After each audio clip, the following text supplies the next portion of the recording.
Kenny out here hating on giraffes. Well, I mean, No, I don't we know can't. what giraffe. We have the buzzer is Giraffes. sounded. We're talking to Tyrese and Miles Turner, and sorry, that's all the time we have. Let's go to zebras and giraffes here on ABC. It happens. It happens. James Hamady Insider's here with us. Oh, James, where do we start? Well, let's start with your boy. Defend Michael Malone. Oh, he lost his cool for sure. Look, I get it. Heat of the moment. You got to be better than that. But heat of the moment, I can understand getting frustrated with questions. I said this earlier, and I say this quite often.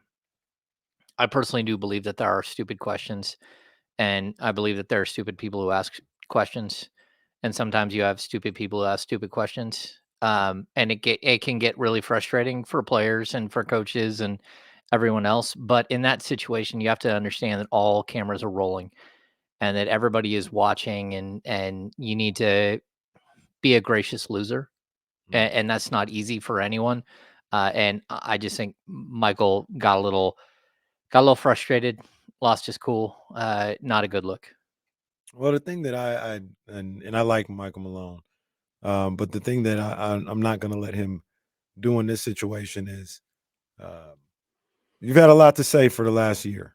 You know what I mean? When you were the chance, when you were the big dog, and and you had a lot to say about the Lakers. You had a lot to say about your team, and rightfully so. You're the winners. It's all good.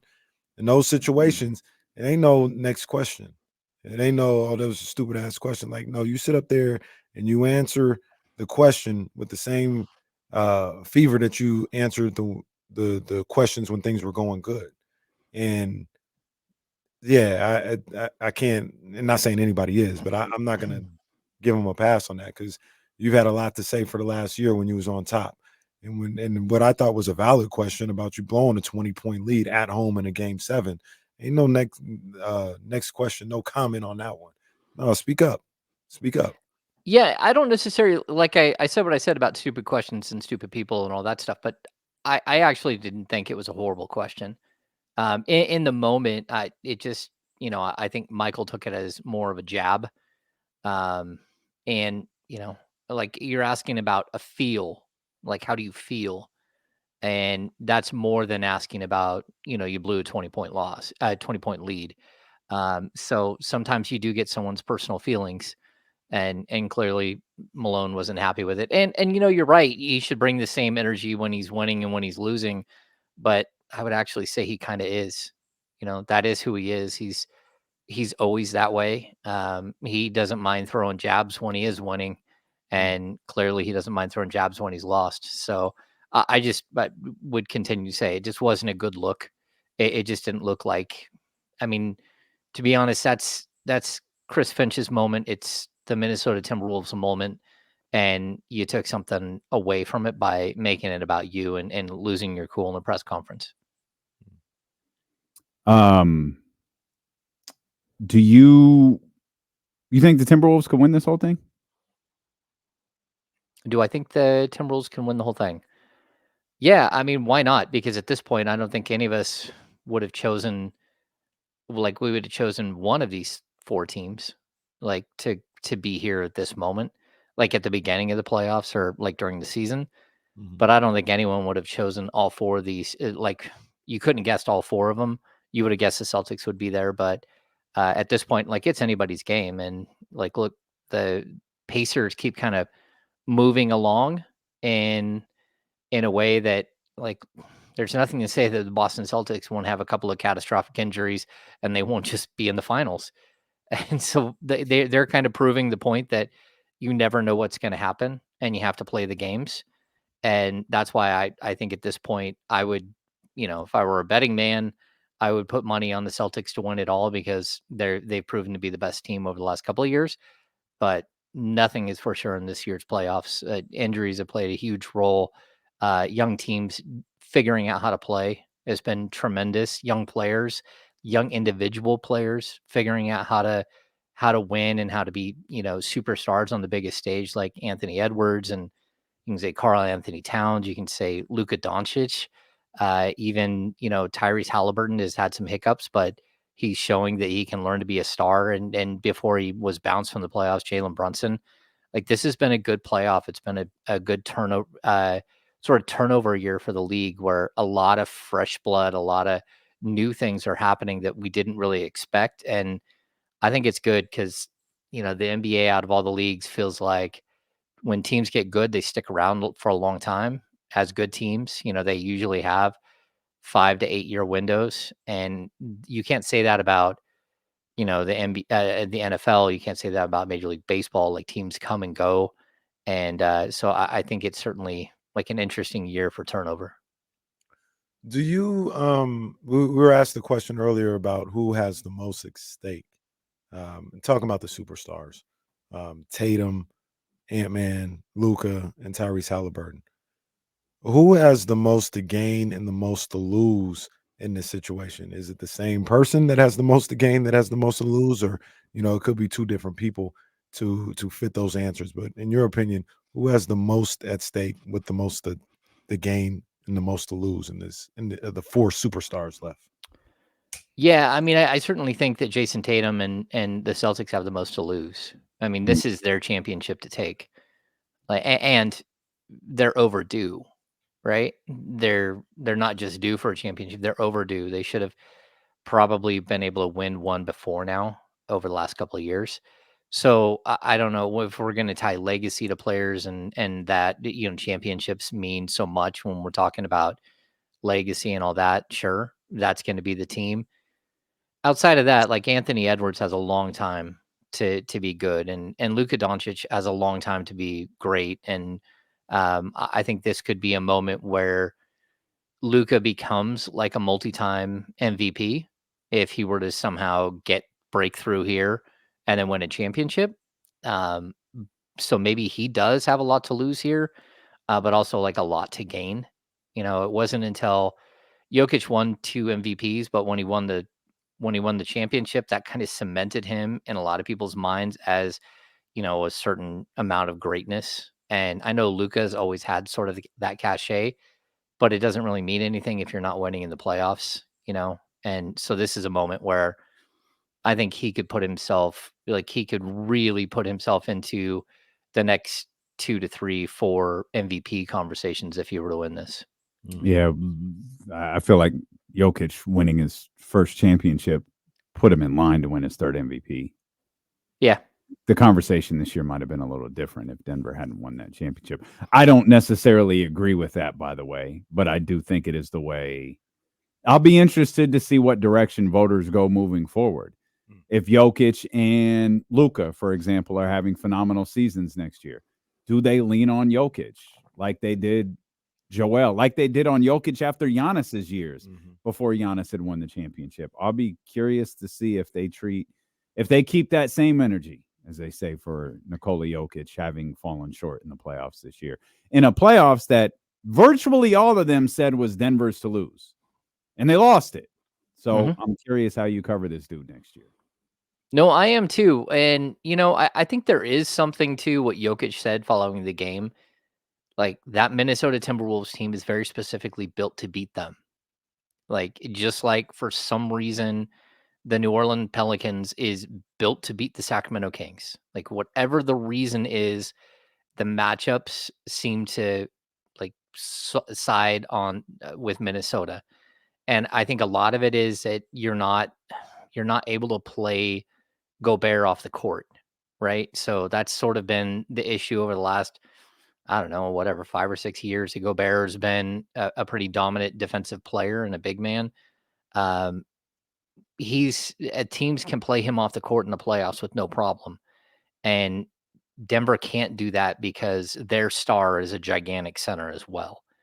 And so, he can shoot the three, but when he shoots the three, it's about as methodical as you've ever seen. So it's not like he's gonna like shoot a couple of threes and Gobert's gonna come out and he's gonna race by Gobert and go to the rim. I mean, he does that on occasion, but I think that team is really built. Really, it's built by the same guy. Both teams are built by the same guy, and sort of mirror images of each other, ways that you can combat the one team with the other. And so I don't know how that will fare in the next round and the round after that. We'll have to wait and see what that means for Minnesota long term. But yeah, I think certainly Jokic, I think his time is like, we'll see what the voters do next year, but there's a good possibility that they're kind of like, okay, we're kind of over this now. And they move on to the next guy because that's the way the league kind of goes, is the way the voting kind of goes. So, James, one of the things that everything that I've taken away from everything that's gone on in these playoffs and seeing these four teams, looking at Minnesota, looking at Indiana, looking at Dallas, and the moves that they made to get to this point or help them get to this point is when you equate it to the Sacramento Kings, I feel like it's time to make a move. The phrase I used earlier was scared money don't make no money. And I do understand the idea and the thought behind standing pat last summer and even at this trade deadline. But that time is come and gone at this point. And you have to take a chance if you want to get to the next level. And it may or may not work. I don't know. But you can't just play it safe. It feels like you can't just play it safe and think that you're going to elevate this team. This is the time to maybe take a chance on somebody that isn't perfect. Money isn't perfect. You may have to give up more draft picks than you want or whatever the case may be. But I think all three of those teams gave up a lot with the hopes of possibly getting to this point, and they got it done. And I think that's the point the Kings are at and Monty McNair is at. What you think about that? Yeah, I mean, I think these teams too are kind of proving this weird point that I think is missed. Um, Draft picks matter, right? They matter a lot, but they matter less and less the better you get. Mm. And, a team like Denver, just keeps cooking, keeps playing, keeps moving along. A team like Minnesota finishes third in the Western Conference. Well, we all bag on them for giving up all these first round picks for Gobert. And now here they are. They're here at like the pinnacle. And like, look, their draft picks mean nothing. Like, nobody wants I mean, the Kings may have trouble finding a taker for the 13th pick in the 2024 draft. Minnesota, like the fact that they may not have their draft pick this year because of the Gobert trade. I don't know if this is one of the odd years or the even years, but either way, the point is that like if you're going to be a good team, you're going to be 25 to 30 in the draft. It doesn't matter how many of those you give up; they're really not worth that much. Mm. So we build up draft capital to mean so much because it can mean Victor Wembanyama, but it can also mean, you know, Maxence, what is it, Prosper, like Omax, who the Kings drafted last year, who again, that's the 24th pick in the draft. You don't know what you're going to get. He spent the whole year in the G League, and this, not to say he's no good, it's just say he's like really far out because he's a 24th pick in the draft, and he's a 24th pick in the draft. The Kings traded that pick because like it just didn't have the value to them as a franchise at that point because you're already a team that you think is better than that sort of range of player. So look, I think the gauntlet has been laid. You know that OKC is going to be a powerhouse for years. You can see that Minnesota has, a good five-year window with maybe not with Gobert for a full 5 years, but with Cat and with Ant-Man, and then Ant-Man will have his own like era alone on that team. But you can also see that Luka's gonna be there, and you can see that, like, there are a lot of teams around you in the standings that are gonna be good for the next couple of years, and the Kings have a window, and they need to take advantage of that window, or they need to start over and look at a different window, and that's not what I would propose to them at all, but that's kind of the reality, right? You get to these moments where it's like, you either push your chips in or get ready for the chaos that ensues. What happens? What happens is you could not make the playoffs again, or you could be a 7 seed up against one of these teams that, again, have taken this huge leap and you haven't, and you could get thumped in the first round and be out again.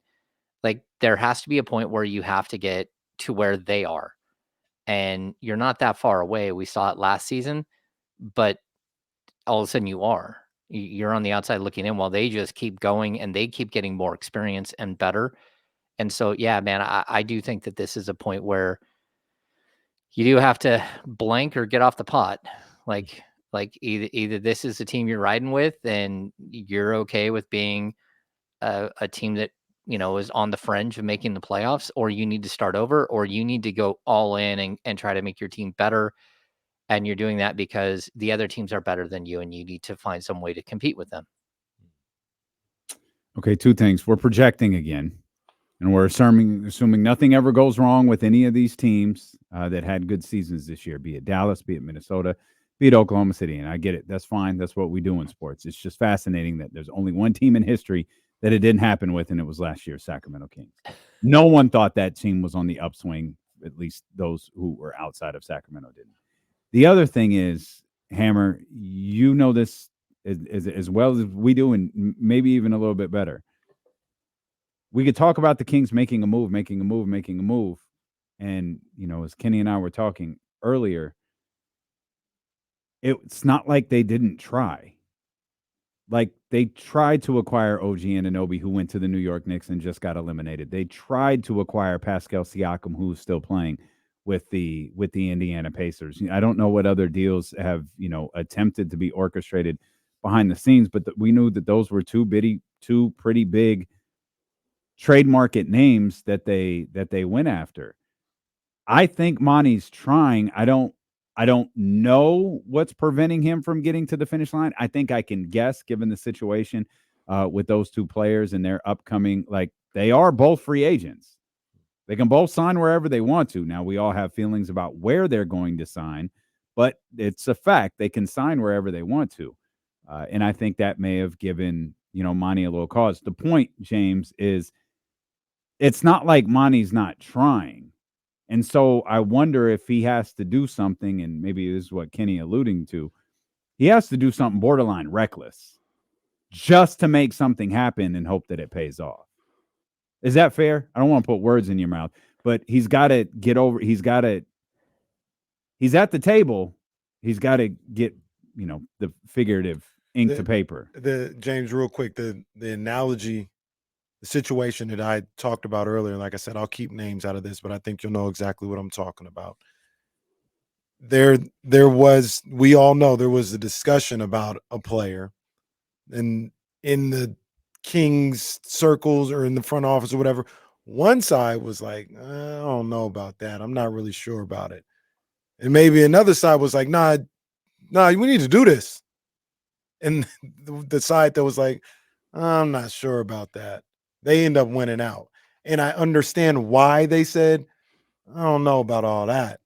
But to Damien's point, you may have to get over that and make a move and try to figure out how to make that move work, as opposed to just keep passing on opportunities that may be in front of you because they're not the right situation for you.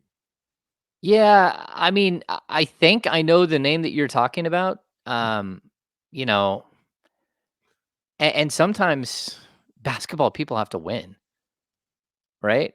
Like a bad decision is a bad decision no matter what. But Gobert was probably looked at as a bad decision. Like all the Okay, things that okay, Dallas no. did was possibly looked at as a bad decision. Gobert wasn't looked at a bad decision. The what they gave up to get Gobert was looked at the bad decision. Like Gobert as a player isn't. I mean, he's a multi-time defensive player of the year when he goes to Minnesota. So I mean, I don't think that's the problem. The problem is that you gave up like 4 firsts and then pick swaps and then players, right? Like you gave up a ton. I mean, I think even Kessler Walker is part of that, right? But Walker Kessler. There we go. In Minnesota's defense, though, our argument my argument as the thing went along was, if they think he's the guy, do it. Like, if you believe this is the difference between us winning a championship and us being a first round exit, do it. And clearly they believe something about Rudy Gobert, and they did it. Yeah, no, I get that. I'm just trying to think of the trade that Kenny's thinking of, and I'm pretty sure I know who you're talking about. The trade rumors. I'll text it to you for goodness sake, James. Does it rhyme with Dak Praline? Oh, for goodness sakes! like, like.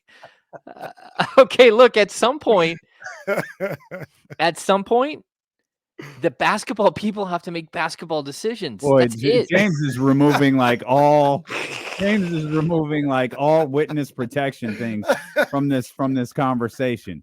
Now, to be clear, since James has just thrown this all out there, James Ham said there were rumblings. There were two separate camps in the Kings regarding Zach LaVine. James is removing all mystery about what those two camps were. And look, since we're already here, we'll say it. There was a camp that was like, nah, I'm not sure about it. There was another camp that said, no, get him here. And he's not here. So I'll let everybody else do the math on that one. But sometimes maybe, and then James said you got to listen to the basketball. Yeah, that's right. So you can decipher who said get him here. Maybe. Now, also, we don't know. Like, I don't know that like Chicago was on the phone. Right.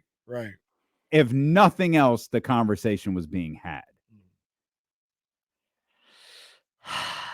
Like, look, again, sometimes like there are ideas that are out there, and someone can fall in love with something, but at the same time, like that's how, like, not to be mean, but that's how Justin Jackson happened. That's how bad trades happen, because you have to let basketball people do basketball things, and you have to, like, again, not to like just be ruthless to Zach LaVine, but like Mike Brown can't ask for defensive players and you deliver him Zach LaVine. Like that's, if you're going to do that, stop asking for defensive players. Well, no, but I mean, if that's what you're going to do, just in all honesty, then you might as well just like move on from him and say, okay, we don't care about that anymore. Where's Mike D'Antoni? I don't care how old he is. Let's get him on in here and let's just run, like 3 seconds or less offense. Like if you want to win, you have to play. Minnesota just showed you what it takes. You play defense in the playoffs and you win. You advance. Well, unless you're Indiana, who doesn't, and they're advancing too. Which is shoot the lights out, which is crazy as well, because that kind of flies in the face of what everybody say. If you shoot well enough, just shoot 80% at the half, and you'll be fine. If you stay committed to a certain identity, I do kind of believe in this a little bit. Obviously, no surprise offense and stuff, but Indiana never wavered. We all around here were like, y'all can't do that in the playoffs. They've done it in the playoffs. Now they ain't gonna go 12-0, but their offensive pressure is a real thing. No, like, they it's did a really and it helped thing. that they did it against 6 New York Knicks and right about that no too. Dame and no Giannis. Right, I mean that's what I would say. It's like, you guys remember the Nancy Kerrigan story where Jeff Gillooly was, by Tanya Harding, right, was sent her. She sent her boyfriend to club Nancy Harding. Oh, my knee. Nancy Kerrigan, right? Yeah, why? Right? We all remember, right? Right, of course. So that's like basically the equivalent as to what's happened with the Indiana Pacers. Like, there's just a Jeff Gillooly walking around smacking people with clubs and knocking them out for the playoffs. I don't know how it's happening, but it's like they just have this magical thing that keeps happening where, oh, look, your best two players, Giannis Antetokounmpo, a 2-time MVP, and Dame Lillard, one of the great scorers of this generation, oh, they're done for the series. And then you get to the next one, and it's just like one player after another. And we can blame Thibodeau, we can blame whatever we want on what happens, but even in Game 7, like a guy who is been the best player in the playoffs, I think bar none, in Jalen Brunson, breaks his hand in Game 7, and he's done. So it's just like the randomness to what's happened here for the Indiana Pacers. Yes, they've beat them. They've won the games. I'm not taking that away from them, but you can't ignore the fact that these other teams have been just missing everybody, and it's difficult. So So here's real quick what I would say about that, and I do believe you need to be able to defend in the playoffs because the game does change a little bit. But work with me here. If everybody in the playoffs is defending at a high level, doesn't that mean you need guys that can score? Like, isn't that what that mean? Like, because so for instance, and we saw this with the Kings, like no disrespect to these, but Keon, or not, excuse me, not Keon, Davion, Harrison, Kevin Herter were fine in the regular season, but when everyone's defense picks up, you need guys that can, break that wall down. And if you don't, you're not going to win. So yes, you need defense, but you need guys that you need. Jaden McDaniels plays defense, but he got 23 last night. You need somebody that can penetrate this other team's defense because everybody's raising their level of defense. And if you just have defensive guys and you think you're going to win a rock fight, I don't think that's going to work either. You need some guys that can the stars that can go above and beyond that playoff type defense and score on it. Does that make any sense? well, I'll tell you one of the reasons why Luka Doncic is in the Western Conference Finals where he hadn't been before is because they went out and got defensive players to put around him. And PJ Washington has been, not only has he been good defensively, I mean, offensively, but he's been great defensively. Daniel Gafford's been great defensively. Derek Jones has been great defensively. That's why they're hanging tough because They've been really good offensively, though. yeah, but Really this isn't a lot different than the team that didn't make the playoffs last year, except for the players who have stepped on the court and played defense. So yeah, you You have so to you have so to hold play on. defense to win. You take PJ playing the same defense and he don't average like 25 a night and they still win in that series. Well, I don't know. Like you have to score. You Well, have no, to. I You get have that. and at a high level. You have to. If he plays the same defense but averages 11, are they winning that series? Yeah, but I mean, look at the offensive rating of like the Denver Nuggets coming into that series against Minnesota. And they Like, lost. well, yeah, because they got shut down by a defensive team. I mean, that would be my point. Like, you have to play defense, and it doesn't just have to be all offensive players. I'm not saying that because you still have. I'm still like, I would love to see De'Aaron Fox and Domantas Sabonis and Keegan Murray and Malik Monk part of any team that moves forward with this group, right? But three of those guys are known for their offense. And one of them out of nowhere decided to become a defensive genius. And I don't know how that happened, but it did. So I'm not going to ask twice. I'm just going to acknowledge that it happened and say, good on you, Keegan Murray, for doing something that we didn't expect. But the other three guys are straight up offensive weapons. And Fox can play some defense. And Malik can play a little bit of defense. And Sabonis isn't as bad like position defender as people act like he is. But the job at hand now is to put the other players around them, the Derek Jones, the Daniel Gaffords, the PJ Washington types.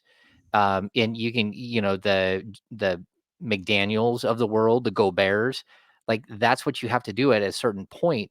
You have to like put the support staff around those guys to support them in the right way and to bring out the best that you can in their offensive game, but also allow them to at least be competent on the defensive end and have other players who can take up some of that slack.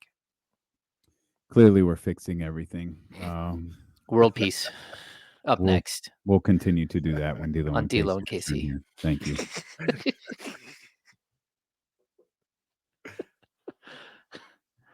If I told Rory that Vivek Ranadive was responsible for the Bay Bridge collapse in 1989, he'd believe me. Yes. I told Rory that Vivek Ranadive started COVID because he thought it would be funny, he'd believe me. Yes. He was making backguana like smoothies somewhere and Mm-hmm. spread the Yeah. COVID. Yeah. Yeah. Yeah. I just, Kenny, I get what you're saying, but like basketball decisions have to be made by basketball people. And Now, if you're going to make somebody's legacy, whether or not, if you're going to hire and fire somebody, because again, the owner can't be hired and fired. mhm. If you're going to make somebody's legacy on the fact that they're the one that traded for Zach Levine's contract, then if you're a GM right there, it's better for you to step aside and say, "You go ahead and make that move. I'll be on the unemployment line and I'll take my final paycheck." So I ask you this though: if the Kings are in the Western Conference Finals next year, or do we care? Does anybody in Sacramento care? If what?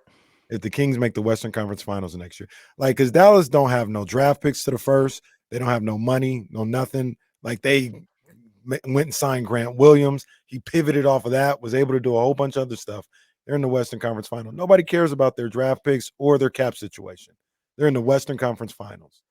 If the Kings were to trade for Zach LaVine and get to the Western Conference Finals next year, nobody would care. Oh, okay. But It's about the point is it's about winning. And if they think okay.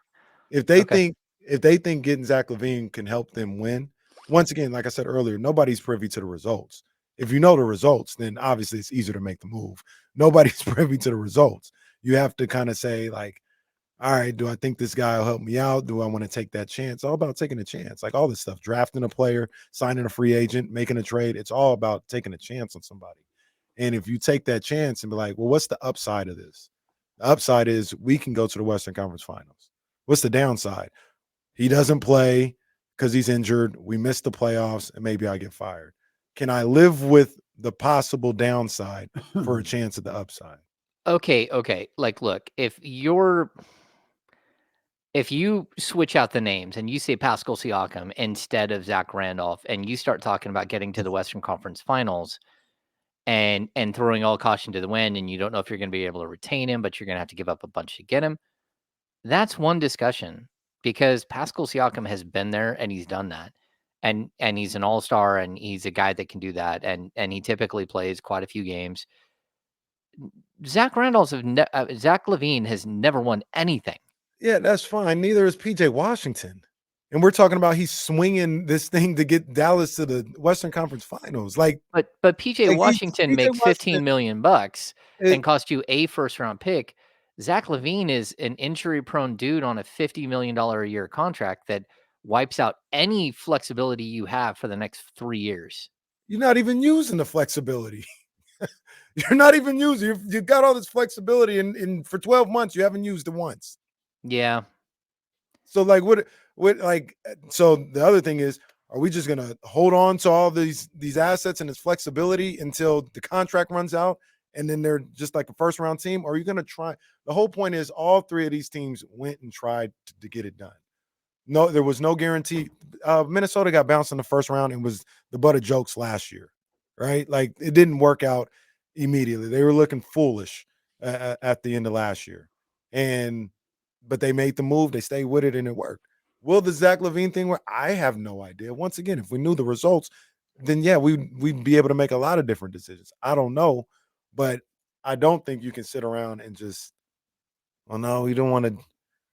Yeah, I don't know if we want to, put ourselves in that financial situation, moving forward, man. You gotta Okay, go. so You my gotta go. logical step, I say this all the time. You don't I'm make a out. move. I'm out. I'm out. I'm out. Okay. We're coming back. All right. We solved nothing because Kenny and James just continued to argue during the commercial break. And I just sat here looking at the wide range of bring your ass shirts that are available. Put it on a shirt. They're available in Minnesota. That was some good stuff. Bring your ass. It's available.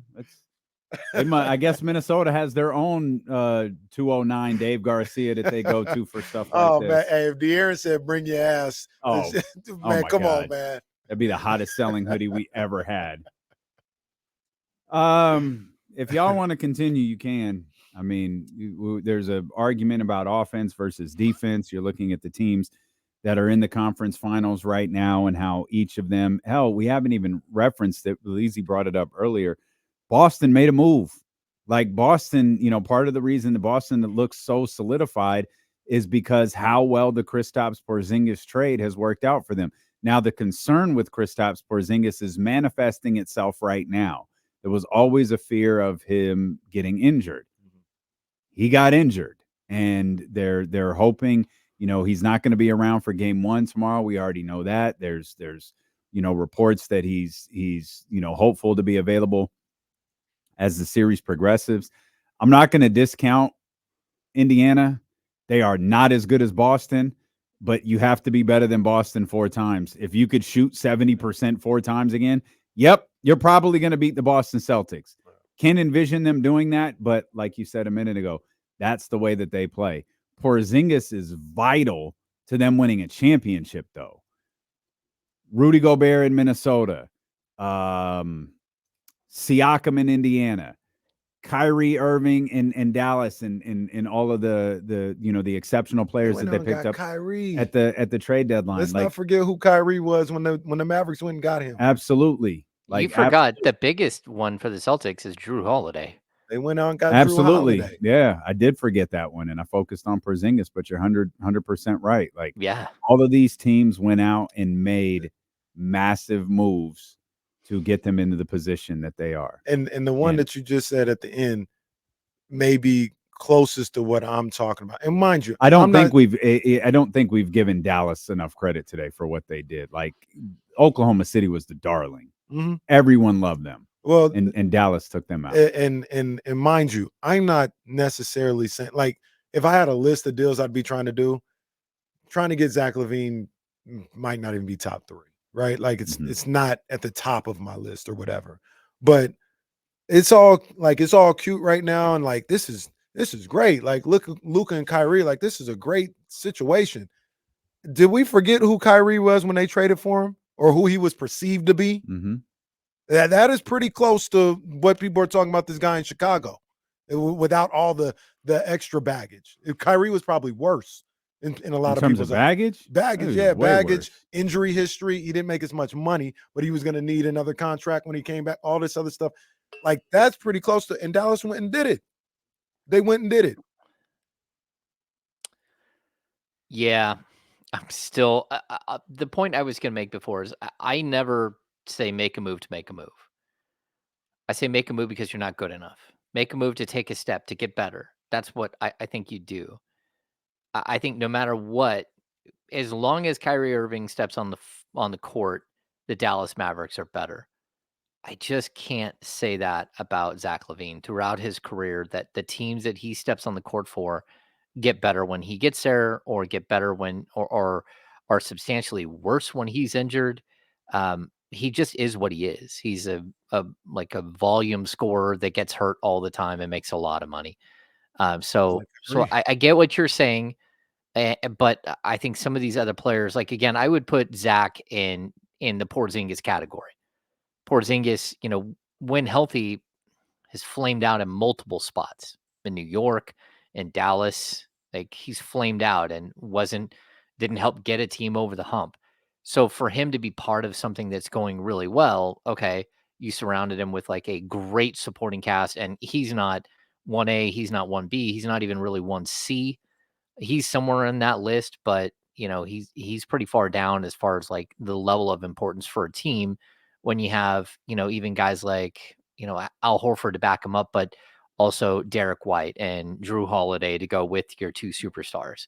So I don't know. Like, I agree the Kings need to make moves, and I've been saying it the whole time. Like, if you can't see that this thing isn't going the right way, then like you need to like clean your glasses or something, because it got to a point where you could see them plateau, and it wasn't at the end of last season. Last season was great, but you saw it super quick this year where you're like, this is not the same team. This does not look the same. Things are going wrong. By the time you get to December, you should know who your team is. By the time you get to January, you should be mapping out how you're going to make your team better or take a step back. And by February, whatever, 8th, like, you got to have deals done if you're looking to make your team better and compete. And that's what these other teams did. And that's where the Kings, in my opinion, like, they came up short. Like, you need to make your team better at all times. You should be looking at all times for ways to make your team better. And the Kings they didn't even make a marginal move at the deadline. They didn't do anything. I mean, in season, the only thing they did was like they traded for Philip Petrusev. Does anyone remember that? Yeah, I do. Like, yeah. Like, outside of that, you signed Juan Toscano Anderson there for the 2 10-day contracts, and and then the Jones kid you brought in, and you gave him a couple of 10-day contracts, but there wasn't a lot else. So the other thing about this too, James, that I feel should play a factor. Now, I may not be dealing with reality in this one, but once again, like I was saying during the break, we're not privy to the results of any deal, any signing, any draft pick. If we knew the results, we'd all be great at this, and so would NBA execs. We don't. Everything is a chance, is an educated guess, right? When you do that, you look at, to me, you look at the process of getting there and like making the decision. If Monty, say for instance, well, just because that's the guy we keep talking about, Monty went and traded for Zach LaVine and it didn't work. That's not a fireable offense to me. We're in a situation where we're seeing other teams who went after it, go after it. You took your chance to get after it and make a move. And number one, I'm not going to necessarily fire you because of that, because that's what I asked you to do. I asked you to do something, to be aggressive. You were aggressive. It didn't work. That's not a fireable thing. The other thing about it is, I feel like Monty has a lot of cachet and a lot of built up equity with what he's done as a general manager with this team. He's drafted at a high level. He's traded at a high level. And when you talk about Malik Monk, he is signed free agents at a high level for the most part. I think if anybody has the room to be able to withstand a missed trade, it would be Monty McNair right now. That's the way I look at it. They may not be reality though. Okay, so I'm going to clear up a little bit of that. Number one, Monty, if he would have traded for Zach LaVine and Zach LaVine would have broke his hand, like, or whatever it was that happened. No, he went in for ankle surgery, right? Yeah. If he would have gone in and done that, and the Kings wouldn't have had him all season, they would have gutted the roster. First of all, he would have got fired at the end of the year, and secondly, he would have got fired for a trade that he didn't want. And that's where my biggest point would be. I agree with you. Monty should have the cachet to go make the big deal. He should have the cachet to go trade Tyrese Halliburton for Domantas Sabonis. He should be able to do that trade again if he needs to. If it's Keegan Murray to get a star player, whatever it is that Monty, he should have the cachet to do that, and he should have the allowance to do it. And if he makes a mistake, he should get fired. But if you go out and you make a deal that's not your deal and doesn't feel right to you, and you keep saying no to because you don't think it's a good basketball decision, you can't fire the owner, and he's going to fire you, and he's not going to take the blame for what just happened. He's going to act like nothing happened. He made a mistake. I had to go do what was right for the franchise. That's what's going to happen in that situation. There's not going to be an accountability after the fact that makes sense to anybody, or is it give some sort of punitive damage to the guy who actually wanted the deal to happen and made the mistake himself? It would be all on the guy who actually has the title to make that decision, and not the guy who is pushing the buttons and saying, make that move. Does that make Yeah, sense? it does make sense. That absolutely makes sense. But if you stand pat and you keep waiting and waiting and waiting for this basketball move that you're waiting to manifest itself, and they're a playing team again next year, you're probably getting fired for that too. Probably. Yeah. But I would rather, if I'm a general manager, I would rather go down swinging with a resume that doesn't cripple a franchise once I'm gone than one that does. But that ain't Like, going down swinging. That's going down looking. no, because you can make moves that are your moves, but you do have to make moves. That would be my point. Like, you have to make moves. Like, if they do the same thing again, you just throw your hands up and say, okay, what are we doing here? Because again, we talked about this last week. Like the Mike Brown situation needs to be taken care of now. Because this is the exact same situation we saw with Michael Malone, where a guy like Rudy Gay says, yes, I'll sign an extension on November 18th, and on December 12th or December 14th, whatever it was, you fire Michael Malone, the coach that he signed up to play for.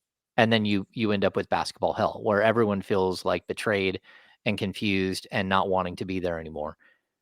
This is a moment. If we're going to run it back and we're going to preach continuity and we're going to do all these things, then actually put your money where your mouth is and do what you say you're going to do, and don't just make it lip speak. And then, why is everybody talking about Michael Malone again? Well, because we see it. We've already done it once. We like, the blueprint is there. The blueprint for success is always out there. You can always look at the Denver Nuggets or the Minnesota Timberwolves or the Dallas Mavericks and their trades and say, "Oh, that's the blueprint for success." But the blueprint for failure is also all around you, especially when 10 you years ago. Okay.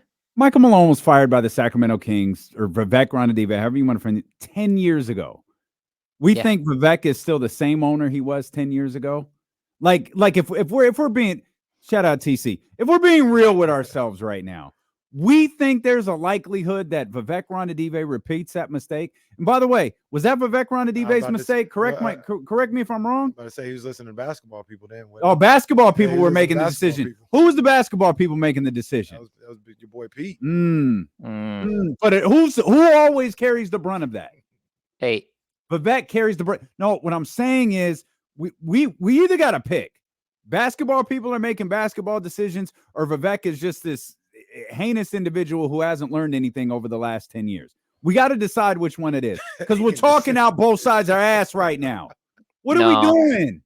No, because what are we doing? This was 10 years ago. Yeah, but the same exact thing is presenting itself again. How? It is. How? You have a coach who has the ear of the team, a coach who's actually won and made it to the playoffs, and a coach who's about to enter into a lame duck season. Like, and Monty said we got to get this addressed. No question about that. This has to get addressed. Yeah. All right. No. I'm just saying, like, God, if Michael Malone's name never ever comes up on this show again, I'll be thrilled. Or on this radio station in this city. If Michael Malone's name never comes up as anything other than the head coach of the Denver Nuggets, I'll be perfectly happy. It's 10 years ago, December 15, 2014, and we talk about it like it was yesterday. Now everybody just sit here in silence. Hey, basketball people drafted Bagley over Luka.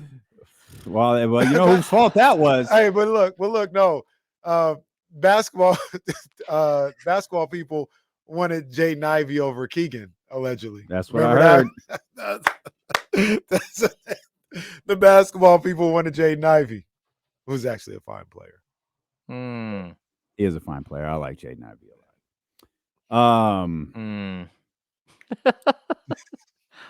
Just like, I hate to point this out, but who hired these basketball people? Just wondering. Just asking for a friend. Who hired Pete D'Alessandro? Who hired Vlade Divac? Well, that's not like who hired Monty McNair? Are we not in the onion peeling mode here?